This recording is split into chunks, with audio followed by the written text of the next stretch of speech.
i-open natin itong ito pong i-order ko sa online. Ang tawag dito ay memory frame. So, tingnan natin kung maganda ba siya. This is my first time to order a memory frame. Kasi may natanggap akong bouquet. At alam nyo naman, ang bouquet ay mahal din. Pinakamura niyan, 1,000.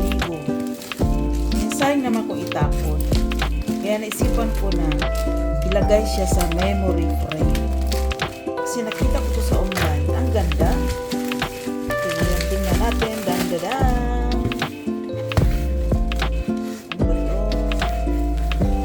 Okay, saan ba natin i-open ito?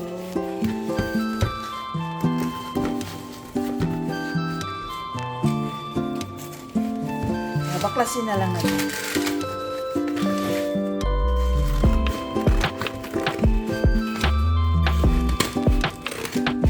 Kapag nakatanggap kayo ng bouquet, huwag nyo itapon. Ilagay nito sa ganito. Oh, ito pala. So, ito siya, oh.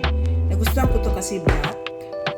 At saka ang mga dried roses at saka ibang mga niya, nandito malagay natin. So, I will open para makita natin.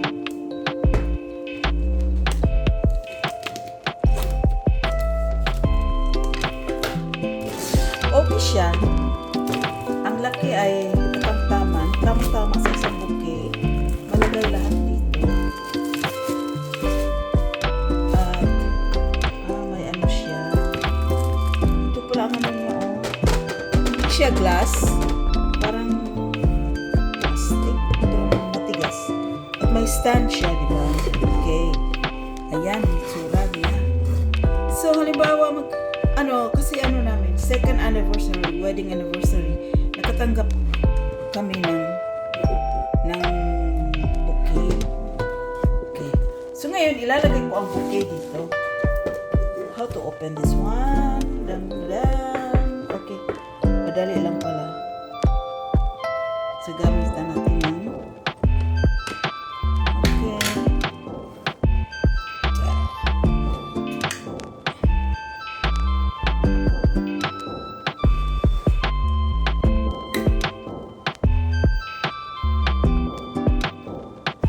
So, ganito pag-open. May mga stopper lang po siya sa likod.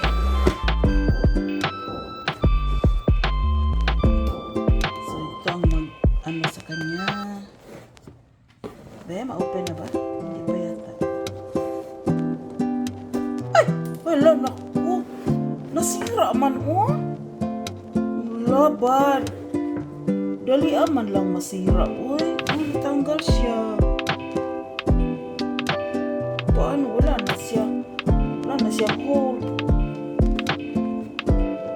Dapat palang pag-ingatan natin, ganyan na lang. Paano? Hindi ba dapat i-open?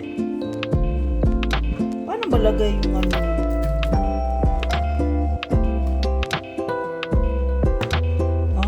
so ganyan talaga siya. Ganyan mo ito.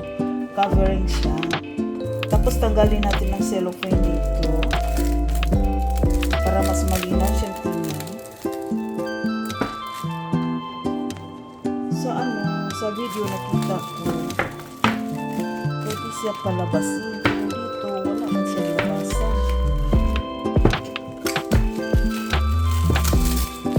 Makita itong punit-punit na wala.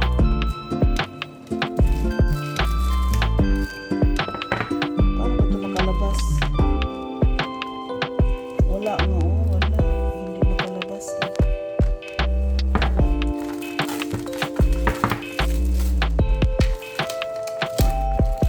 Okay. Pwede na. Ganyan lang pala. At saka ito rin ay tanggalin natin para mas malinaw. Anyway, mapunasan naman siya.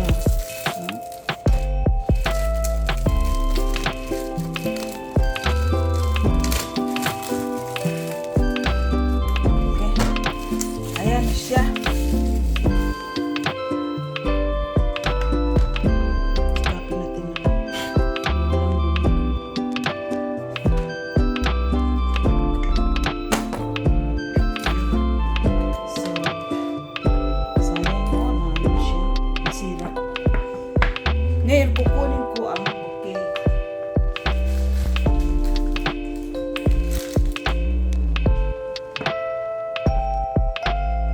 So, ito po ang bouquet na natanggap ko.